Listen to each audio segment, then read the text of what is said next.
Psalm 118:88. Because of your love, give me life, and I will do your will. O devoted servant of God, Saint Francis Xavier, your heart was burning with love for Jesus. Impelled by this love, you went from country to country and spent yourself unto death, proclaiming the name of Jesus and the good news of salvation. That is why the Father filled you with glory in heaven and preserved your body from corruption here on earth. Filled with joy for these unique gifts, we join you in praising the Father, and now we ask your intercession for ourselves. You may pray for whatever you want through the intercession of Saint Francis Xavier.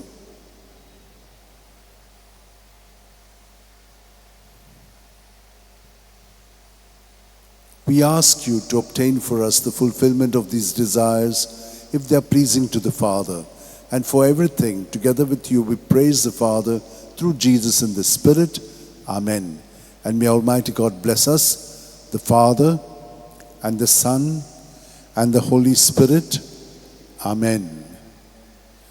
San Francis Xavier, Voda Cura, Radi Samcha Mogan, Las Lolia, Besangal Saiba, Desaram Cha, Sambalung Sodakal, Gopan Tuja, Besangal Saiba, Sharar Goincha, Sambalungam ka Gopan Tuja.